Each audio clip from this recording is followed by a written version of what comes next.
이승환이라고 합니다. 네, 저의 이야기를 나누려고 합니다.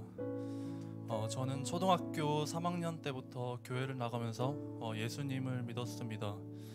분명 저에게 신앙이 생겼고 신앙생활도 열심히 했습니다. 그런데 이후에 있었던 여러 가지 일들을 겪으며 엇나간 길로 많이 빠지곤 했습니다. 우선 초등학교 6학년 때 저희 어머니가 아버지에게 심하게 폭행당하는 것을 봤고, 그 이후 사실상 저희 가정은 무너졌습니다. 저는 어머니와 같이 지내면서 중학교, 고등학교를 갔습니다.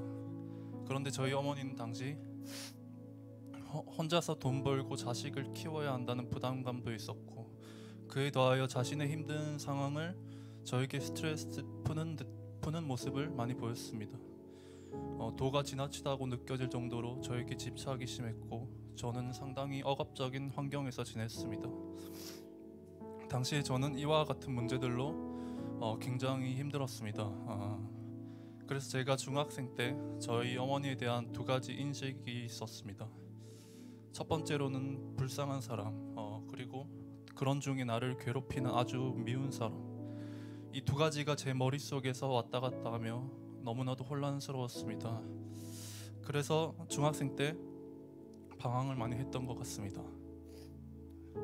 중학생 때 거의 매일 밤 12시가 넘어서까지 놀다가 집에 가곤 했습니다. 저는 중학생 때 이미 키가 180을 넘었기 때문에 충분히 가능했던 일입니다.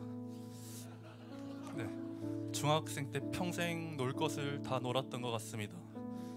그래서 그런지 지금은 노는 것에 대해 별로 흥미가 없습니다. 고등학교에 들어가고 나서 생각했던 것은 빨리 성인이 돼서 집을 나가고 싶다는 것이었습니다. 그래서 성인이 된 후 일찍 독립을 했습니다. 처음 독립 시작할 때는 2년 가까이 아르바이트만 계속 하기도 했습니다. 제가 이렇게 생활했던 이유는 억압된 환경에서 벗어나 자유를 누리고 싶다는 것이었습니다. 이렇게 생활하면서도 교회를 가지 않은 것은 아니었습니다. 그런데 제 안에 억압에 대한 안 좋은 마음이 있어서 그런지 누군가 저한테 조금만 이래라 저래라 하면 부딪히는 일이 생기곤 했습니다. 그런 이유로 교회를 제대로 정착하지 못하며 지냈습니다. 분명히 예수님을 믿는데 교회는 가기가 싫었고, 결국 오랫동안 교회를 가지 않았습니다. 그렇게 쭉 지내며 이런저런 사람을 많이 만났습니다. 그런데 대부분의 사람들이 그저 술 마시고 놀려고만 했고, 저는 그런 모습들이 너무 의미가 없어 보였습니다. 그러면서 무언가 의미를 두고 나아가는 공동체의 중요성을 조금씩 깨닫기 시작했습니다. 결국 가장 중요한 공동체는 제가 어릴 적부터 갔던 교회라는 생각이 들었습니다. 저는 유튜브로 강연 듣는 것을 좋아해서 히즈코리아 강연을 가끔씩 듣곤 했는데, 히즈코리아가 더 크로스 처치라는 교회에서 한다는 것을 보고 찾아왔습니다.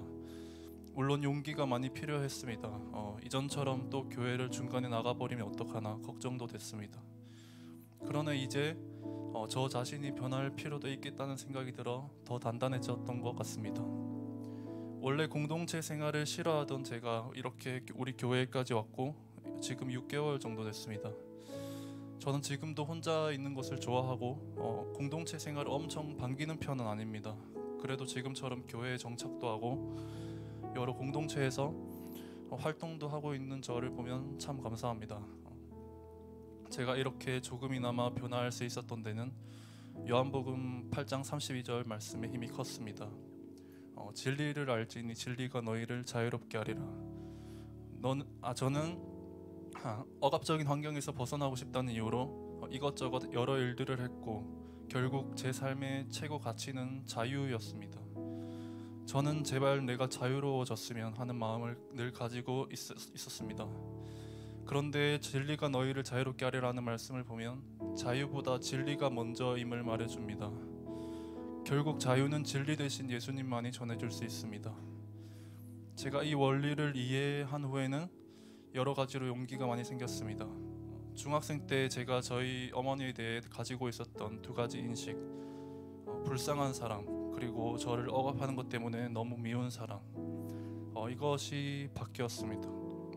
제가 중학생 때 저희 어머니가 많이 힘들었을 텐데 늘 강인하게 그 자리를 지켜줘서 너무 고맙고 정말 많이 존경한다고 저희 어머니께 글로 써서 보여주기도 했습니다. 그리고 저의 꿈도 많이 변했습니다. 저는 원래 누구나 동의하는 사랑을 전하며 모든 사람들의 사랑을 받는 사람이 되고 싶다는 꿈을 가지고 있었습니다. 그런데 이것이 사실은 모든 사람들의 사랑을 받고 싶었던 게 아니라 어떤 사람에게라도 미움을 받기 두려웠다는 것임을 깨달았습니다. 그래서 저는 이제 모든 사람들이 동의하지 않더라도, 반대하는 사람의 미움을 받더라도 진리를 갖춘 사랑을 전하는 사람이 되자는 꿈을 가지기 시작했습니다. 제가 이런 꿈을 가지고 나서 보니 이 길의 가장 앞에서 예수님이 걷고 계셨습니다. 예수님은 사람들의 미움을 받아가며 진리를 전하고 또 그 위에서 사랑을 전하셨습니다. 저는 지금 많이 부족하지만 제가 예수님께 더욱 나아갈 때 저의 꿈과 더 가까워질 거라고 믿습니다. 오직 예수님만이 길이요 진리요 생명 되심을 고백합니다. 여러분들 축복합니다. 감사합니다.